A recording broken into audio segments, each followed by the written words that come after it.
Para empezar, me gustaría hacerles una pregunta. ¿Mudará el etíope su piel? ¿Ustedes qué opinan? ¿O el leopardo sus manchas? ¿Creen que algún día pase eso? Bueno, entonces vamos a Jeremías 13:23.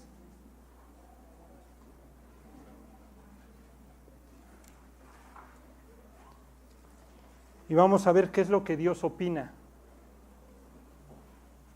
Miren lo que dice ahí en Jeremías. Precisamente Dios está preguntando, ¿no? ¿Mudará el etíope su piel y el leopardo sus manchas? Así también podréis vosotros hacer bien, estando habituados a hacer mal. O sea, aquí lo que Dios nos está diciendo, que el ser humano no puede cambiar por sí solo. Así como el etíope no puede, o bueno, en este caso, a ver, me regreso, no puede mudar su color, los leopardos tampoco van a mudar sus manchas. Dios se pregunta lo mismo, ¿el ser humano podrá ser bueno algún día si está habituado a hacer el mal? Entonces la respuesta es que tampoco el ser humano puede. Pero el día de hoy, si quieren ir allá a Marcos 4, vamos a ver la única forma en cómo el ser humano sí puede cambiar. Y para eso necesita un encuentro con Jesús. No hay otra opción. Recuerden, no por obras para que nadie se gloríe, no es echándole ganas, no es de que me esfuerzo para cambiar. Dios dice, no puedes, como ser humano tú no puedes, tú debes depender de mí, tú debes de buscarme a mí. Y lo que vamos a ver el día de hoy es cómo Jesús les enseñaba a sus discípulos. ¿Se acuerdan que el ejemplo o las palabras convencen, las palabras convencen, pero el ejemplo arrastra?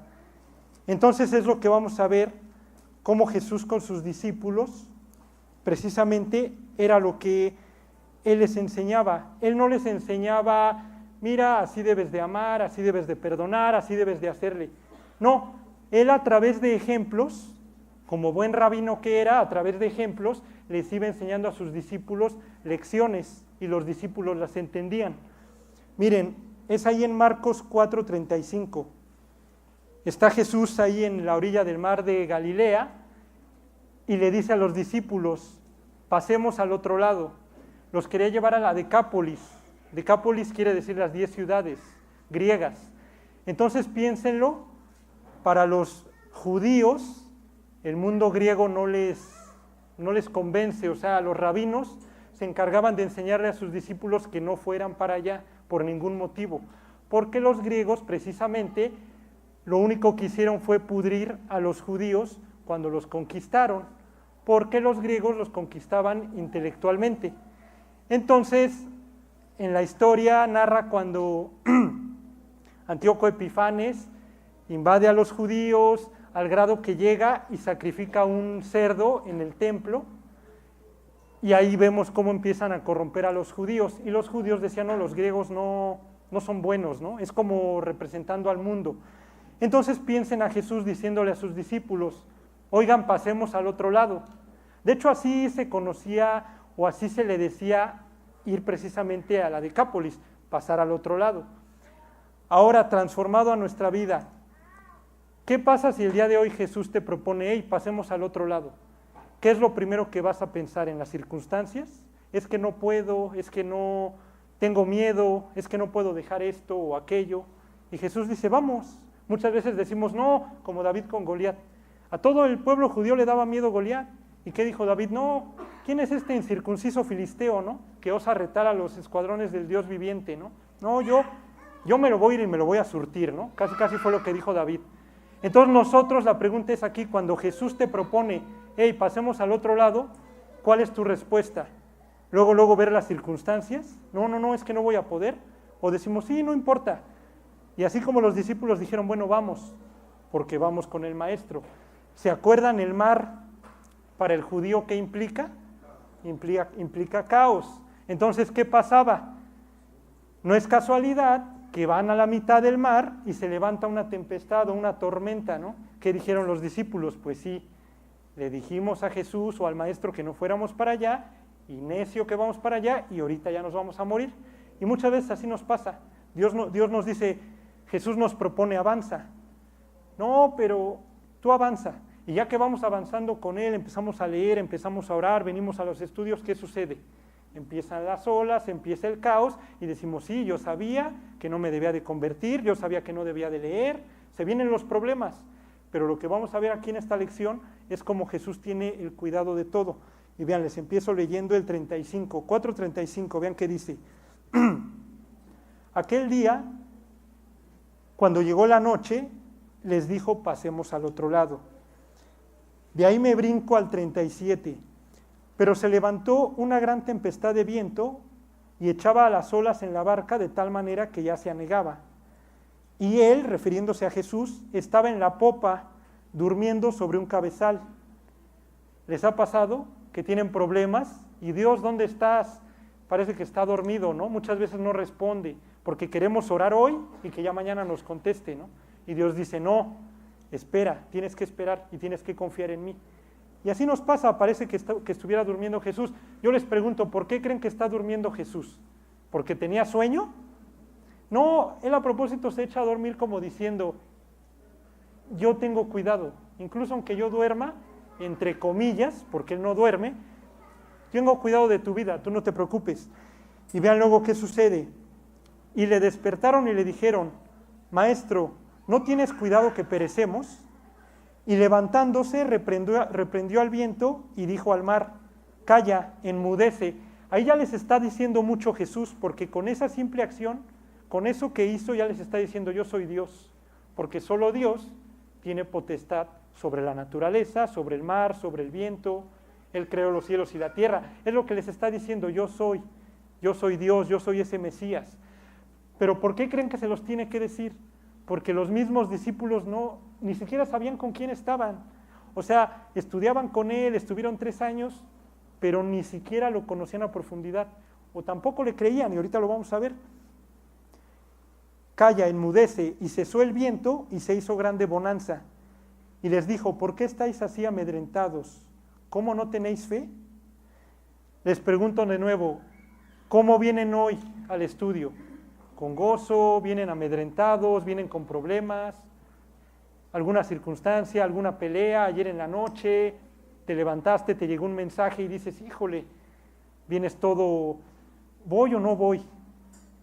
Muchas veces así venimos, pero precisamente Dios muchas veces así nos quiere para Él darnos calma, darnos paz. No que nosotros nos calmemos. Dios dice, ve a tu prédica, ve a tus estudios, ve a tu discipulado, tú confía y yo te voy a dar la paz.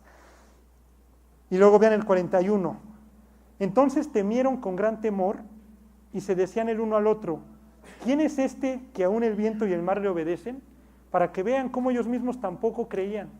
No sabían ni siquiera ni con quién estaban y ni porque él en su día a día, recuerden, ellos no se discipulaban como nosotros de, 5 verdades, punto y aparte, y casi saquen su pergamino ahí los judíos con sus martillos. No, ellos era a través de su vida. Sígueme. Y vamos caminando y en el transcurso del día yo te enseño lecciones de fe en donde te enseño principios básicos de la Escritura. O, no sé, me debato con los rabinos, con los fariseos, y ya te enseño cómo les cito la ley y cómo yo me la sé. Sí me entiende, ¿no? Entonces, así era como Jesús les enseñaba. Y esa es la primera lección de fe que Jesús les muestra a los discípulos. No tengan miedo, yo soy Dios y tengo potestad sobre la naturaleza. No pasa nada, ustedes solo confíen en mí. Ahora vamos a pasar al capítulo 5, vamos a la segunda lección. Bueno, miren, ahí está el mapa, acá está la Decápolis, y precisamente ellos estaban de este lado, hicieron esto, y aquí es donde van a tener aquí en Gadara, con el endemoniado gadareno, precisamente, es lo que va a seguir. Y piensen de nuevo en los discípulos, llegando al otro lado, y lo primero que se encuentran, a un endemoniado, que han de haber dicho, no, pues sí. Si de por sí dijeron, en el agua, nosotros sabíamos que no debíamos de ir ahí, porque el dios del agua es Dagón, o el que ustedes quieran, y ya empezó con el caos, y nos vamos a morir. Y Jesús queriendo ahí desafiar. Ahora llegamos y un endemoniado, no, pues él nos quiere llevar ahí al a la mera actividad de demonios. O sea, ¿por qué? Si estábamos bien ahí en Jerusalén o en Israel, y muchas veces así somos, Dios siempre nos va a estirar, Dios siempre nos va a decir, hey, yo no te quiero en tu zona de confort, yo quiero que des el extra, que te esfuerces, que si ya llegaste cansado del trabajo, de la escuela o de lo que hayas hecho en la noche, que no digas, bueno, ceno, leo y me duermo, y que digas, bueno, ya cené, no, pero ya me dio sueño, y ya no leo. No, que te esfuerces, que de plano te quedes ahí en la Biblia cabeceando, que ya de plano no puedas, porque de veras no puedes, pero no porque no quieres. ¿Ok? Y bueno, vamos a leer el 5.1. Viniendo al otro lado del mar, a la región de los Gadarenos, vinieron, y cuando salió él de la barca, enseguida vino a su encuentro de los sepulcros un hombre con un espíritu inmundo, que tenía su morada en los sepulcros, y nadie podía atarle ni aun con cadenas. Ahora piensa en tu vida pasada. ¿Dónde vivíamos? ¿En dónde estábamos? En los sepulcros. Dice Romanos que no hay quien haga lo bueno, no hay ni siquiera uno. Dice, sepulcro abierto es su garganta. Piensen, cuando hablábamos de incrédulos, ¿qué salía de nuestra boca? Dice la Biblia que de la abundancia del corazón habla la boca. Dice también la Biblia que ninguna palabra corrompida salga de vuestra boca, sino la buena para la necesaria edificación del oyente. Entonces piénsenlo, ¿cómo éramos y ahorita cómo somos? Se debe de ver un antes y un después. Ahorita cuando hablamos, edificamos, o como dice aquí, no, pues sigue viviendo en los sepulcros porque todo lo que sale de su boca son pestes, groserías, albures, malas palabras. A lo mejor y sí, aquí como cristianos, Dios te bendiga, pero ya en el trabajo con los cuates, saca las chelas, ¿no? Y Dios diría, no, tú debes de comportarte como un verdadero hijo de Dios, como lo que eres. Yo ya pagué por ti, ya di mi sangre por ti, que valga la pena. Entonces, bueno, dice que tenía su morada en los sepulcros y nadie podía atarle ni aun con cadenas, porque muchas veces había sido atado con grillos y cadenas, mas las cadenas habían sido hechas pedazos por él y desmenuzados los grillos, y nadie le podía dominar. ¿Cómo éramos? Nadie, no sales, estás castigado, pues no te pido permiso, me salgo. Que llega a tal hora, pues no llego al otro día. No vayas a tomar, pues tomo. No vayas a hacer esto, pues lo hago. Así éramos. Lo malo sería que aún como cristianos sigamos haciendo esos rebeldes, ¿no? Y miren, ¿qué sigue? En el 5, y siempre de día y de noche andaba dando voces en los montes y en los sepulcros, e hiriéndose con piedras. ¿Llegaron a tener alguna relación en donde solo salían heridos? Donde decían, sí, yo sabía que no debía de estar ahí. Y ya después te traía dolor, amargura, te rompían el corazón, lo que tú quieras. Solo nos la pasábamos hiriéndonos. Pensábamos que al irnos de fiesta nos divertíamos, sin saber que estábamos dañando el riñón, la vista, todo. Pero pensábamos que andábamos bien. Entonces, se los digo para que vayan viendo cómo éramos, porque luego decimos, no hombre, ese gadareno era tremendo, ¿no? Que se llamaba Legión y era quién sabe. Y Dios diría, pues tú estabas igual y hasta endemoniado estabas y nunca te diste cuenta, ¿no? Entonces, para que vean cómo en la vida del gadareno hubo un antes, y ya que conoció a Jesús, tuvo su después. Pero vamos a ver la clave, vamos a ver cuál fue la clave y qué fue lo que hizo el gadareno para que su vida cambiara. Vean, les sigo leyendo. Cuando vio pues a Jesús de lejos, corrió, y aquí viene la clave, y se arrodilló ante él. ¿Cuál es nuestra postura cuando vemos a Jesús? Lo vemos y, no, a mí me vale, yo no quiero saber nada de Dios. O precisamente nos humillamos, nos arrodillamos ante Él. ¿Cómo oramos? La postura en la oración es importante, ¿eh? No crean que ya nada más es así de que, ya me dio flojera y me duermo y ya boca arriba me pongo a orar, ¿no? No, tenemos que arrodillarnos, o aplicar la de, pues pongo unas sandalias para que las rodillas no me... No, que se vean los callos de la oración, o sea, que se vea que en verdad pasamos tiempo con Dios. Ahora algo muy importante, no es lo mismo orar que clamar. Cuando tú oras, hagan de cuenta que en el cielo se oye así, pero cuando tú clamas, hagan de cuenta que estás así, que ya te urge, y la posición importa. No es lo mismo orar de rodillas que de plano tirarte. Ahí de plano ante Dios, pecho tierra dirían por ahí, ¿no? ¿Se acuerdan de Ana? Cuando le hacían burla, esta Penina, ¿no? Casi, ¿dónde quedó mi octavo hijo? Y ella no podía tener hijos, ¿no? Entonces, Ana, ¿qué fue lo que sucedió? Estaba postrada ahí en el templo al grado que le dijo el sacerdote Elí: a ver, ya abriaga, digiere tu vino, ¿no? Y dices, no, estoy orando, o sea, pero para que vean que la postura en la oración es importante. Y no nada más basta con, cierro los ojos y voy a orar. No, debe de haber una postura en donde Dios vea que hay una reverencia, que nos humillamos ante Él, que dependemos de Él, que le decimos, yo no puedo. Y 1000 veces vivir de rodillas ante Dios y de pie ante el mundo que al revés. Entonces, bueno, entonces dice en el 7, y clamando a gran voz dijo: ¿qué tienes conmigo, Jesús, Hijo del Dios Altísimo? Te conjuro por Dios que no me atormentes. Imagínense, ahí ya quién está hablando con él. Lógicamente están hablando los demonios, y los demonios lo conocen. Dice en Santiago que los demonios también creen en Dios y tiemblan, y no puede ser posible. Imagínense, piensen en la escena de Job. ¿Cuántas veces los cristianos no oramos, no vamos a ver a Dios? Pero el diablo lo va a ver diario, para acusarnos, pero tiene contacto con él y habla con él. Y muchas veces como cristianos nosotros nos vale. No quiero orar, hoy tengo flojera. No, es que Dios no me contesta. Y dices, no puede ser que mejor Satanás lo vaya y lo vea y hable con él y nos acuse y nosotros no podamos orar, ¿no? Entonces, bueno, dice, vamos en el 8, porque le decía: sal de este hombre, espíritu inmundo. Y le preguntó: ¿cómo te llamas? Y respondió diciendo: Legión me llamo, porque somos muchos. Una legión la conformaban 4200 soldados romanos. Entonces imagínense cuántos tenía allá adentro. No era nada más uno, eran muchos. Y aquí vamos a ver algo muy importante ahorita, una lección muy importante. Y le rogaba mucho que no los enviase fuera de aquella región. Estaba ahí cerca del monte un gran hato de cerdos paciendo, y le rogaron todos los demonios diciendo: envíanos a los cerdos para que entremos en ellos. Ahora, los cerdos, para el griego, hasta cierto punto sí lo tenían como un animal bien. No era como un judío que lo veía como un animal impuro. El griego sí, pues el griego adoraba todo, ¿no? ¿Se acuerdan cuando llega Pablo a Atenas? Que hasta hay una inscripción al Dios no conocido. Ellos a los que les pusieras adoraban, ¿no? Entonces imagínense, ellos igual y hasta el cerdo adoraban, y era igual como una burla para ellos, como diciendo: órale, a tu Dios o a quien tú adoras lo voy a matar, en un sentido, ¿no? Y bueno, ahí vemos esa escena, ¿no? Y vean qué dice. Y luego Jesús les dio permiso, y saliendo aquellos espíritus inmundos, entraron en los cerdos, los cuales eran como 2000, y el hato se precipitó en el mar por un despeñadero, y en el mar se ahogaron.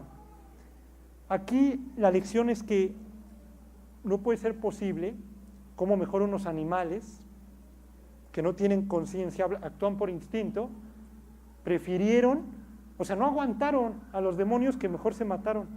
Y cómo muchas veces el ser humano, por su orgullo, puede estar conviviendo con todos los demonios y no pasa nada, y no busca ayuda, no busca a Dios, prefiere morirse en la raya en su orgullo, pero no busca a Dios. Y mejor unos animales, aquí el mensaje de Dios es: no puede ser que mejor un animal tenga más conciencia que muchas veces un ser humano, ¿no? Entonces los digo para que nosotros no nos vaya a pasar, porque aún como cristianos podemos estar en orgullo, podemos estar en amargura, y ya cuando estamos en orgullo ya nada nos puede, como la Torre de Babel, y ya nada los hacía desistir de la obra que habían planeado hacer. Y muchas veces así somos, ¿no? O como termina el libro de los jueces, que no había rey en Israel, y cada quien hacía lo que bien le parecía.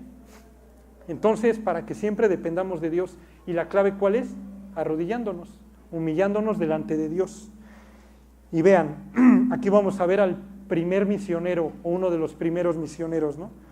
Dice: y los que apacentaban los cerdos huyeron, y dieron aviso en la ciudad y en los campos, y salieron a ver qué era aquello que había sucedido. Vienen a Jesús y ven al que había sido atormentado del demonio y que había tenido la legión sentado, vestido y en su juicio cabal, y tuvieron miedo. ¿Qué pasó cuando tú ya llegaste? No, ya soy cristiano, y ya no tomo, y ya no me drogo, y ya no miento, y ya no robo, etcétera. Hasta se espantaban. Se espanta la gente, la familia hasta se enoja: ya se hizo aleluyo, ¿no? Ya no puede ser. Los amigos se enojan: vámonos a tomar. No, es que yo ya no. Que sí, que ya te hiciste brinca para atrás, ¿no? Entonces, muchas veces esa es la reacción. Es la reacción del incrédulo cuando ve los milagros de Jesús. En lugar de decir, sí es cierto, no, se escuda. Y dice, no, yo no quiero saber nada y vamos a ver lo que dicen aquí. Y les contaron, los que lo habían visto, cómo le había acontecido al que había tenido el demonio y lo de los cerdos. Y comenzaron a rogarle que se fuera de sus contornos. Imagínense. No, Jesús, ¿sabes qué? Dirían por ahí, ahorita no, joven. Imagínense. Eso le dijeron a Jesús. No, gracias, ahorita no. Por favor, haznos el favor de no vengas a alborotar aquí. Muchas veces así son. Tú les quieres hablar de Cristo a alguien y te dicen, no, yo sí estoy bien, yo no quiero cambiar. Yo no me quiero volver de mis malos caminos. No, tú y tu religión, tú qué bien, ¿no? Porque ni siquiera saben que no es una religión, que es una relación personal. Pero se los digo porque, o más bien para que no se sorprendan cuando les pase y oren por ese tipo de personas. Yo era de esos, que me hablaban de Cristo y no, ¿saben qué? Yo no quiero saber nada, que nadie me hable, sí voy a ir al estudio, pero que nadie se me acerque. Yo era de esos. Entonces los digo porque por ahí pasamos la mayoría, ¿no? Y vean qué dice, vamos en el 18, ¿no? Al entrar él en la barca, el que había estado endemoniado le rogaba que le dejase estar con él, mas Jesús no se lo permitió. ¿Por qué creen que Jesús no le permitió? ¿Por ser griego? ¿Por no ser judío? ¿O por qué creen? Exacto. Como misionero, mira, tú quédate ahí en tu ciudad y tú predícales, háblales de mí, que vean ese antes. No que vean ese antes, te conocían. La gente nos conocía, cómo éramos. Con nuestra propia vida se tiene que ver el testimonio, se tiene que ver, tenemos que reflejar a Jesús. ¿Se acuerdan? Los sumos sacerdotes entraban una vez al año a hacer el sacrificio. Pasaban en el incienso. El chiste de todo eso es que cuando ellos salieran a ver al pueblo, llevaran ese aroma, ¿no? Ese aroma del incienso que representa las oraciones. Cuando nosotros salimos de casa, ¿cómo salimos? ¿Salimos orados o no orados? ¿Reflejamos ese aroma? Cuando nos ven dicen, sí, él sí se parece a Jesús, tiene la mente de Jesús. ¿O cómo salimos? Y eso es lo que el gadareno, precisamente eso se quedó. Jesús le dijo, no, tú no puedes venir acá, porque si no, ¿quién predica aquí? ¿Quién les va a hablar de mí aquí? Y aquí les hace mucha falta, para que vean cómo Jesús, sus lecciones eran importantes. Ya él les estaba hablando de un trabajo misionero a sus discípulos. La lección aquí sería, déjenme ver la siguiente, la lección aquí sería que Jesús tiene potestad sobre Satanás o sobre los demonios, sobre la actividad de demonios. Entonces no se preocupen si tienen algún familiar, si alguien está pasando por situaciones, solamente es humillándonos, humillando el corazón y Dios nos restaura. Y vean, les sigo leyendo, sino que le dijo, vete a tu casa, a los tuyos, y cuéntales cuán grandes cosas el Señor ha hecho contigo y cómo ha tenido misericordia de ti. ¿Cuál sería el mandamiento de hoy cuando salgamos de aquí? Hacer eso, ir a nuestra casa, ir con los nuestros y decirles cuán grandes cosas Dios ha hecho con nosotros. Esa es la clave. Y se fue y comenzó a publicar en Decápolis cuán grandes cosas había hecho Jesús con él y todos se maravillaban. Ese es el trabajo. No se preocupen, ustedes simplemente vayan y digan lo que Dios hizo por ustedes, que dio su vida por ustedes, que ya los perdonó, pero eso sí, deben de aclararles que ellos se deben de arrepentir de sus pecados y que hay un infierno y que hay un cielo y que ellos deciden. ¿Ok? Entonces, bueno, vamos a pasar a la siguiente escena. Ya van de regreso, les cuento, ya van de regreso del Gadareno, ya vieron la segunda lección de fe.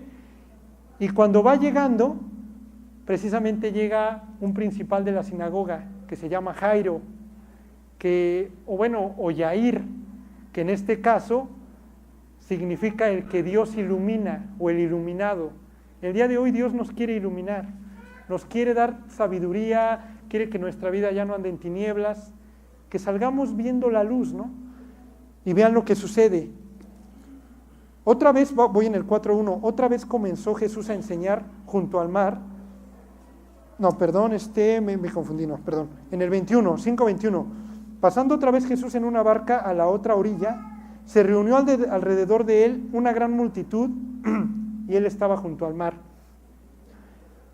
Y espérenme, ¿Sí voy ahí? No, ya me... Ah, no, sí, no, pero yo me... Sí, es en el 21, ¿verdad? Sí. Entonces, y vino uno de los principales de la sinagoga, llamado Jairo, y luego que le vio se postró a sus pies. Ahora piénsenlo, un principal de la sinagoga, no era cualquiera, ¿eh? O sea, él de plano sí tenía que humillarse, o sea, para él sí implicaba dejar todo su orgullo, era como un tipo, un Pablo, un Nicodemo. Entonces vean, otra vez segundo personaje, y se postró a sus pies. Nuevamente vemos la actitud de esas personas, ¿no? Y le rogaba mucho diciendo, mi hija está agonizando, ven y pon las manos sobre ella para que sea salva y vivirá. ¿Qué estamos viendo en él? Estamos viendo fe.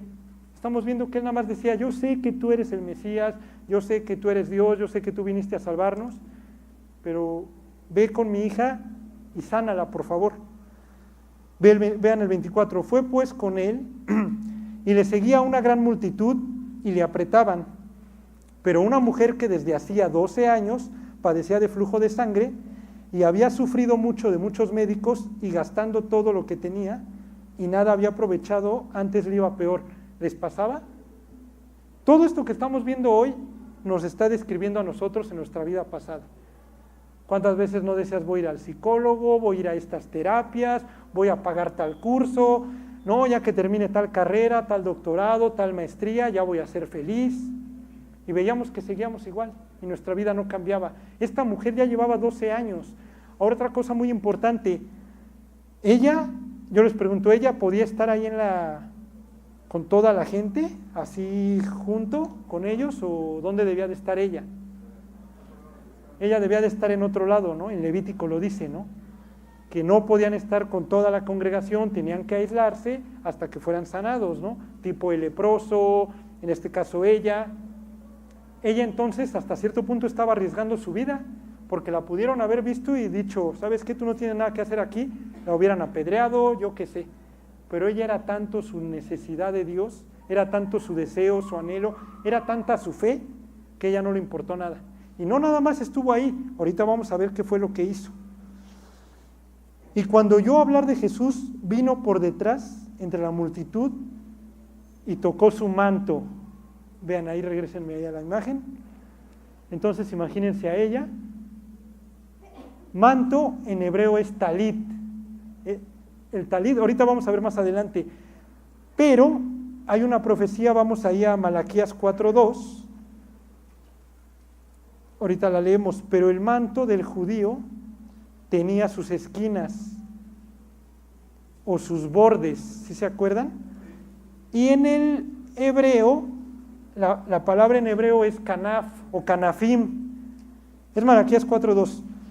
Entonces aquí había una profecía, o hasta cierto punto una promesa, ahorita se las leo, en donde decía que si, bueno, no decía que si tocabas el manto, pero que debajo de sus alas estarás seguro.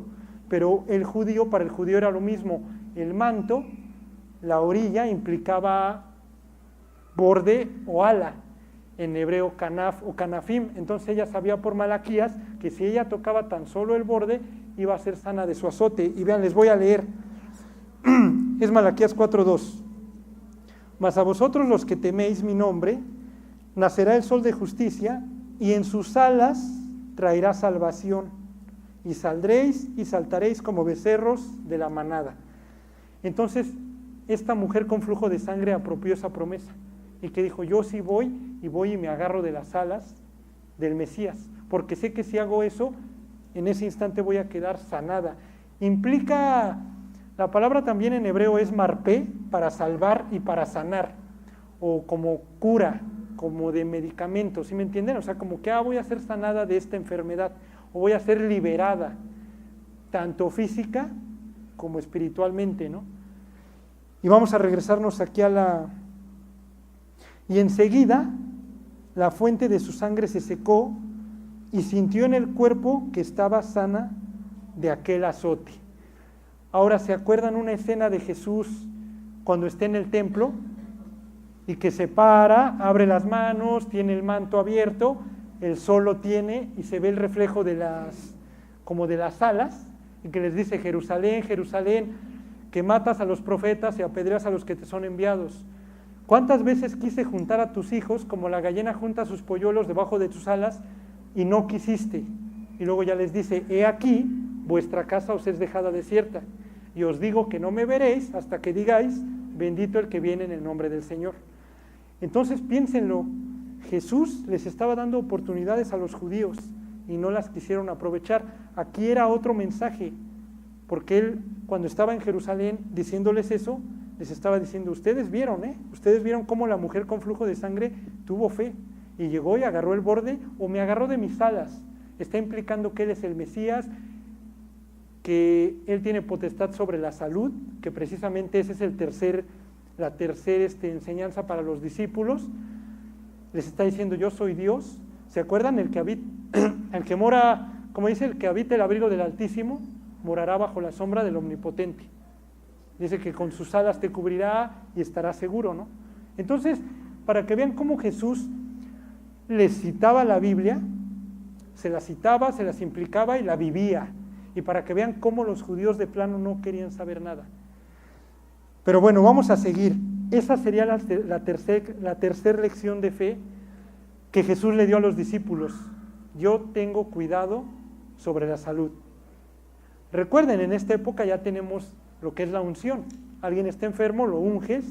Dice Santiago, ¿no? Reúne a los ancianos de la iglesia y oren por él, ungiéndolo con aceite, etcétera, etcétera, etcétera, y los pecados le serán perdonados. Pero en ese instante estaba Jesús, estaba el Mesías, entonces él podía sanar. ¿Se acuerdan con los leprosos? Dice la Biblia que él llevó nuestras enfermedades sobre el madero en su cuerpo. ¿Cómo le hacía?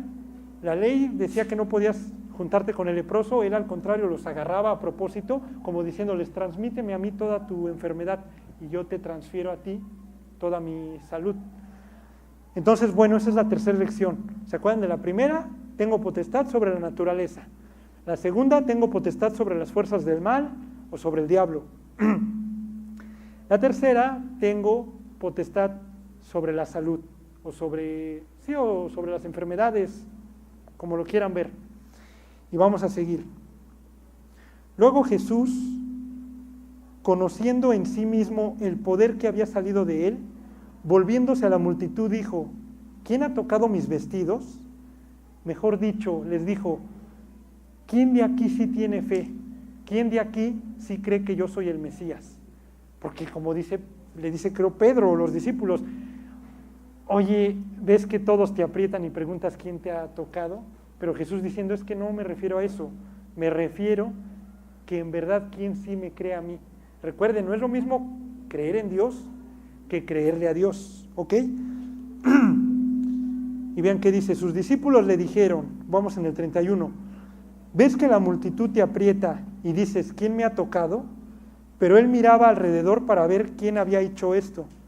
Entonces la mujer, temiendo y temblando, sabiendo lo que en ella había sido hecho, vino y se postró delante de él y le dijo toda la verdad. Y él le dijo, hija, tu fe te ha hecho salva, ve en paz y queda sana de tu azote. Eso es lo único que tenemos que hacer. El ser humano se salva por fe, porque por gracia sois salvos por medio de la fe. Entonces, todo tiene que ver con la fe. Dice que sin fe es imposible agradar a Dios. Entonces, Dios no está buscando perfección, Él busca disposición. Dios, recuerden, no escoge a los capacitados, Él capacita a los que escoge. Entonces, el día de hoy Dios te dice eso. Oye, tu fe te ha hecho salvo. Si el día de hoy tienes así de fe, como un grano de mostaza, vas a poder ser salvo, ¿no? Y vean, vamos a seguir. Mientras él aún hablaba, vinieron de casa del principal de la sinagoga diciendo, tu hija ha muerto, ¿para qué molestas más al maestro? ¿Les ha pasado eso? Que le dicen, ya, ¿para qué oras? Si Dios ni te escucha, si tú nunca vas a cambiar, ¿ya para qué? Si tú eres esto, tú eres aquello, contigo Dios no va a poder, mira, no puedes dejar de tomar, de mentir, ya, deja tus rollos, ya, mejor ponte a hacer otra cosa, pierdes el tiempo. Se los digo para que cuando alguien les diga eso, no se la coman y le crean a Dios, porque es bien fácil desanimarte. Llega alguien y te dice, ay, ¿a poco sí ya bien espiritual? Ay, ¿a poco sí ya andas leyendo y memorizando? Ay, ¿a poco sí esto? O peor, te dice, no, ya para qué sigues ahí, ven y funciona, ven, nadie se convierte, ven, nadie te escucha. Entonces los digo para que no se desanimen. Y ahorita vamos a ver unas palabras de aliento que Jesús dio y que hoy nos las va a decir. Pero Jesús, luego que oyó lo que se decía, dijo al principal de la sinagoga, no temas, cree solamente. El día de hoy Dios viene y te dice, no temas, cree solamente. Es lo único que tienes que hacer. Como diría en Josué, esfuérzate y sé valiente, no temas ni desmayes, porque Jehová tu Dios estará contigo donde quiera que vayas. Entonces el día de hoy quédese con eso, no temas, cree solamente, conforme a tu fe te será hecho. Eso es lo que debemos de hacer. Yo no sé cada quien por qué esté pasando, por qué situación, todos tenemos rollos, situaciones, problemas, pero Dios te dice, siempre que yo leo esto me imagino como que llega, te da una palmadita y te dice, tranquilo, no temas, solamente cree. Eso es lo que importa. Ya si las circunstancias, que si ya debo tanto, que si no tengo para pagar, no tengo para comer, lo que ustedes quieran, Dios dice, tranquilo, yo te voy a dar. Así como con Elías, ¿no? Que los cuervos, las aves le llevaban de comer. Entonces vamos a seguir. Bueno, ahorita. Y no permitió, vamos en el 37, y no permitió que le siguiese nadie, sino Pedro, Jacobo y Juan, hermano de Jacobo. ¿Por qué creen que no permitió que nadie le siguiera para el siguiente milagro que iba a hacer? Porque Dios no hace milagros ante ojos de gente que no le cree. Ante ojos de incrédulos Dios no hace milagros. Si tú no le crees, Dios no te contesta, o Dios no te hace el milagro. Dios necesita precisamente que tú le creas, si no, no puede actuar. Lo único que hacemos, lo único que puede detener las bendiciones de Dios somos nosotros mismos con nuestra incredulidad. Incluso muchas veces ni siquiera el pecado, porque bueno, pecas, arreglas, si confesamos nuestros pecados, Él es fiel y justo para perdonar nuestros pecados y limpiarnos de toda maldad. Entonces Dios dice, no te preocupes, tú pecas, tú arreglas, das la cara, te arrepientes, y llega el abogado. Dice que tenemos abogado, a Cristo el justo como abogado lo tenemos. Entonces, en ese instante llega Jesús y dice, yo ya pagué por él, déjalo, es libre. Y Dios dice, ok, sigue nuestra relación. Entonces muchas veces no es el pecado lo que impide la bendición, muchas veces es la incredulidad, cuando dudamos. Cuando decimos, no, es que yo no creo que él se vaya a convertir nunca. Y Dios dice, pues nunca se va a convertir, como tú digas. Entonces los digo para que pensemos bien lo que deseamos, lo que pensamos, lo que hacemos. Entonces, bueno, dice, y vino a casa del principal de la sinagoga y vio el alboroto y a los que lloraban y lamentaban mucho, y entrando les dijo, ¿por qué alborotáis y lloráis? La niña no está muerta, sino duerme. Recuerden, para el cristiano se usa el término dormir para la persona que murió en Cristo. En este caso, aquí nos deja ver que un niño o alguien menor en automático, si muere, va directamente al cielo. Él no tiene que hacer nada, él no es responsable ante Dios. Según los judíos, sería por ahí de los 12 o 13 años, que les hacen el bar mitzvah, los hacen hijos del mandamiento, ya son mayores de edad. Entonces ya son responsables ante la ley y ante Dios. Entonces, si a partir de esa edad pecas y no te arrepientes o no aceptas a Cristo, te vas al infierno. Antes no. Entonces aquí Jesús es una enseñanza que nos está dando. Y donde les está diciendo, tranquilos, no pasa nada. Ella se va a ir al cielo. Y bueno, entonces dice, y se burlaban de él. ¿Qué pasa cuando tú le dices a alguien, oye, no te preocupes, Dios te ama y te quiere dar vida eterna, pero bueno, hay un infierno, pero te debes de arrepentir? Cuando le testificas, ¿qué hace la gente? Se burla, porque no cree, no le cree a Dios. Así es el incrédulo. El incrédulo, como vive en el mundo y vive mentira, se traga la mentira, pero sin agua, y la verdad sí la cuestiona. Tú le puedes decir a un incrédulo, oye, vi a un extraterrestre o a un ovni, a un marcianito ahí en mi cuarto, se me apareció, ahí todo verdecito, con ojos, y te dicen, a ver, cuéntame. Pero le dices, oye, hace 2000 años el Hijo de Dios se subió a una cruz a pagar por tus pecados. No, ¿cómo crees? Eso está alterado, la Biblia está alterada. Ahí se pueden dar cuenta que estamos en la verdad, porque la mentira nadie la cuestiona y se la come, pero la verdad siempre la cuestionamos. Entonces siempre te dicen, ya que los tienes atrapados, pero la Biblia está meneada. O sea, fuerzas se salen. Entonces con eso nos corrobora que estamos en la verdad. Y vean qué dice después. Mas él, echando fuera a todos, tomó al padre y a la madre de la niña y a los que estaban con él, y entró donde estaba la niña. Dice, y tomando la mano de la niña le dijo, Talita Cumi. Ahí lleva truco, porque precisamente le está diciendo, ¿cómo les diré? O sea, dice talit, o sea, del manto. Lo que les está diciendo es que por las oraciones de los padres, la niña vive. Y esa es la clave. Muchas veces tenemos que, como padres, estar orando por nuestros hijos para que puedan tener vida y conocer a Jesús. Porque luego tenemos hijos rebeldes o que no quieren saber nada de Dios. Entonces aquí el mensaje o la enseñanza es que Jesús dice, las oraciones, o sea, lo que está diciendo es que la niña está envuelta en las oraciones de sus padres y por eso es que tiene vida o vida eterna. Para que no se nos olvide, y si hay papás aquí, no se olviden de orar por sus hijos. Eso es muy importante. Todos somos producto de oración. Entonces no importa lo que el hijo esté viviendo, la actitud que esté teniendo, la edad en que esté, debemos de estar orando por nuestros hijos. Y eso es lo que les va a dar vida. Se van a acordar un día de Dios, lo van a buscar, se van a arrepentir. Y bueno, Talita Cumi, que traducido es niña, a ti te digo, levántate. Y luego la niña se levantó y andaba, pues tenía 12 años. Y se espantaron grandemente, pero él les mandó mucho que nadie lo supiese y dijo que se le diese de comer.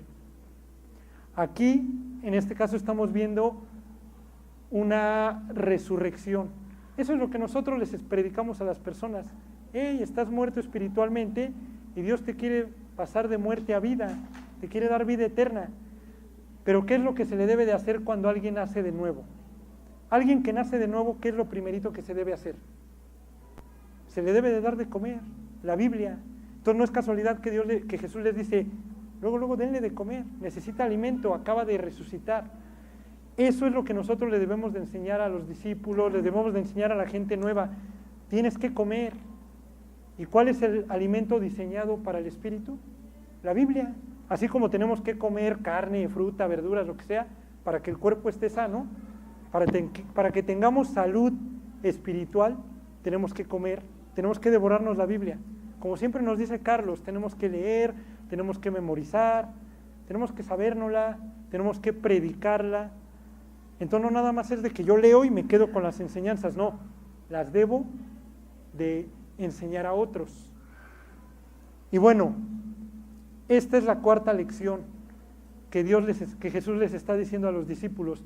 Yo tengo potestad sobre la vida y la muerte. Yo soy el único que tengo potestad para resucitar a los muertos.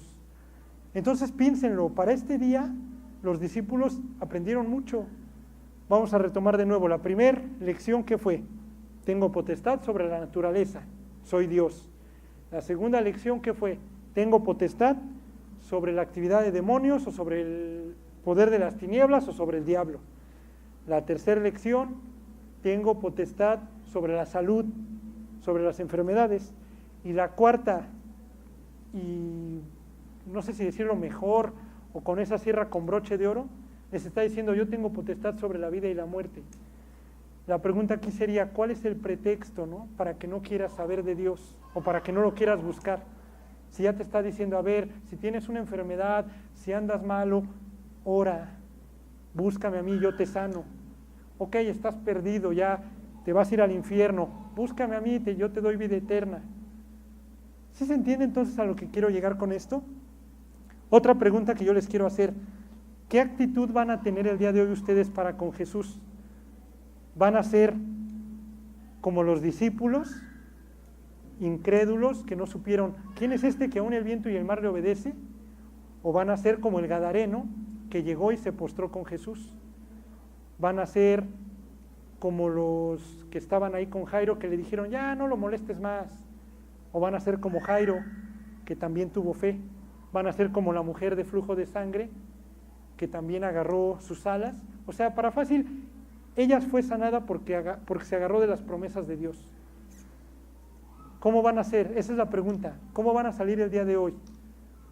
¿Creyendo o dudando? ¿Cómo van a salir? ¿Muertos espiritualmente o con vida? Ya para terminar me gustaría invitarlos a orar, nada más diciéndoles algo muy importante. Para los que son nuevos, para los que vienen por primera vez, los que nunca habían escuchado algo así, decirles que Dios los ama. Juan 3:16 dice que de tal manera amó Dios al mundo que dio a su Hijo unigénito para que todo aquel que en Él cree no se pierda, mas tenga vida eterna. Dios nos ama a todos, pero hay algo que nos separa de Él, que es el pecado. Dice Romanos 3:23, por cuanto todos pecaron y están destituidos de la gloria de Dios. Entonces tú dices, bueno, estoy perdido, ¿qué tengo que hacer? Muchos dicen, bueno, yo soy bueno, yo no he matado a nadie, yo guardo la ley, los 10 mandamientos. Hay algo muy importante. Miren, vamos a Isaías 1:6. Yo les diría el día de hoy, ¿qué es lo que importa? ¿Lo que ustedes piensan de ustedes mismos? ¿Lo que yo pienso de ustedes mismos? ¿Lo que los demás piensan de ustedes mismos? ¿O lo que Dios piensa de ustedes mismos? Yo creo que lo que importa es lo que piensa Dios, ¿no? Pero aquí vamos a ver qué es lo que Dios piensa del ser humano. Miren, les voy a leer Isaías 1:6. Desde la planta del pie hasta la cabeza, no hay en él cosa sana, sino herida, hinchazón y podrida llaga. No están curadas, ni vendadas, ni suavizadas con aceite. Así es como Dios nos ve, desde la planta del pie hasta la coronilla, como hinchazón y podrida llaga. No nos ve de otro modo, nos ve perdidos. Entonces, bueno, tú me puedes decir, bueno, pero yo no soy tan malo. Ok, supongamos que me dices, yo no he matado, no he violado, lo que tú quieras. Ok, pero la Biblia dice que si tan solo, lo dice Santiago 2:10, faltamos en uno de los 613, porque son 613, no son 10 mandamientos, son 613 mandamientos que los compone desde Génesis a Deuteronomio. Dice la Biblia que si hiciéramos 612 y fallamos en uno, ya Dios nos hace culpable de todos los 613. Entonces, para Dios nos ve igual, tanto el que mintió como el que robó o el que mató. Dios dice, para mí es igual, porque a lo mejor este mintió, pero ya yo lo hago culpable de toda la ley, entonces yo lo veo igual como un asesino. Entonces, para Dios no hay diferencia, todos hemos pecado. Y aún así, miren, vayan a Romanos 3:20, porque hay personas que aún así dicen, no, pero yo sigo siendo bueno, yo no he hecho mal. Entonces vamos a decir, ¿qué crees? Que aún guardando toda la ley no te salvas. Miren lo que dice Romanos 3:20, ¿ahí están? Bueno, desde el 19 les leo. Pero sabemos que todo lo que la ley dice, lo dice a los que están bajo la ley, para que toda boca se cierre y todo el mundo quede bajo el juicio de Dios. Y aquí viene, ya que por las obras de la ley, ningún ser humano será justificado delante de Dios, bueno, delante de Él, porque por medio de la ley es el conocimiento del pecado. Entonces ahí Dios diría, aunque te portaras bien, casi aunque fueras perfecto, no te salvas, porque no es por obras. Y vamos a ver en el 24 cómo es, ahí mismo de Romanos. Vean qué dice, siendo justificados como gratuitamente por su gracia, mediante la redención que es en Cristo Jesús. Entonces eso nos debe de quedar bien claro. No importa moralmente cómo seamos, debemos de aceptar el sacrificio que Jesús hizo por nosotros en la cruz. La salvación es gratis. Entonces, bueno, vamos a Isaías 53:5.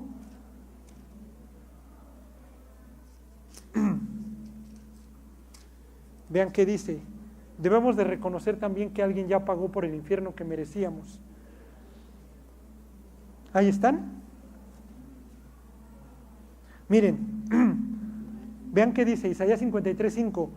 Mas él herido fue por nuestras rebeliones, molido por nuestros pecados.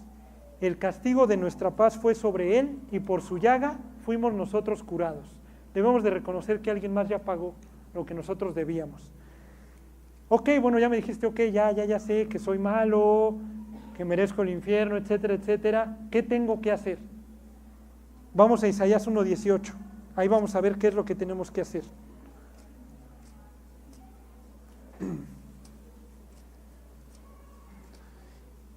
Y vean, se los voy a leer. Esto es lo que pide Dios. Venid luego, dice el Señor, y estemos a cuenta. Si vuestros pecados fueren como la grana, como en la nieve serán emblanquecidos. Si fueren rojos como el carmesí, vendrán a ser como blanca lana. O en otras palabras, dice Romanos 10:9, que si confesares con tu boca que Jesús es el Señor y creyeres en tu corazón que Dios le levantó de los muertos, serás salvo. Eso es lo que tenemos que hacer. Nos debemos de poner a cuentas con Dios. Nos debemos de arrepentir. Le hemos fallado, lo hemos ofendido, debemos de reconocerlo. Y lo tenemos que hacer a través de una oración. Vean, vamos a Apocalipsis 3:20. Y vean, les voy a leer lo que dice Apocalipsis 3:20. Ya con esto terminamos. Dice: he aquí yo estoy a la puerta y llamo. Si alguno oye mi voz y abre la puerta, entraré a él y cenaré con él y él conmigo. Él quiere tener una relación personal el día de hoy con nosotros. Lo único que tenemos que hacer es arrepentirnos, aceptarlo en nuestro corazón. Si estás dispuesto a hacerlo, me gustaría terminar orando. En esa oración le vamos a decir a Dios que nos ama, le vamos a decir que reconocemos que hemos pecado, que estamos separados de Él, que Jesús pagó por nuestros pecados, que nos arrepentimos y que lo invitamos al corazón. Si quieren, acompáñenme a orar ya para terminar. Al final, después de la oración, les voy a dar 3 consejos rápidamente, no me tardo, pero bueno, vamos a orar. Dios, te doy gracias por este día. Gracias porque el día de hoy escuché que tú me amas, Señor, al grado que tú diste a tu Hijo Jesús en la cruz por mis pecados, Señor. Reconozco que he pecado, Dios, y que eso me separa de ti, pero también vengo con un corazón arrepentido, Dios, aceptando que he hecho lo malo delante de tus ojos, Dios, y que merezco ese infierno, Señor. Pero sé que Jesús ya lo pagó por mí, sé que ya hubo un sustituto, Señor, que pagó por mis pecados, Dios, y lo quiero aceptar en mi corazón, Dios.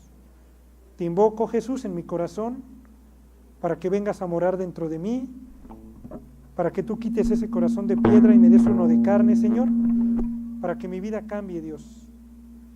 Y Señor, todo esto te lo pido en nombre de Jesús. Amén. Amén. Miren, ya rápidamente, nada más, ya no me tardo, nada más 3 consejos rápido. Miren aquí lo que tenemos que hacer. Josué 1:8, Dios nos pide que leamos diariamente la Biblia, que meditemos en su palabra, que la memoricemos. Estos 3 consejos son básicos para que tengamos un crecimiento espiritual. El siguiente es la oración, que no debemos de estar afanados por nada, debemos de descansar en Dios y su paz va a ser la que nos va a tener tranquilos, ¿no? No debemos de estar afanados. Y por último, y muy importante, debemos de confesarlo delante de las personas. No se vale que, pues acompaño a mi mamá a sus pláticas, ¿no? Sí, hay unos rollitos. No. Tenemos que decir, soy cristiano, acepté a Cristo en mi corazón y soy una nueva persona. ¿Ok? Pero bueno, ya sería para terminar nada más esos 3 consejos. Que Dios los bendiga.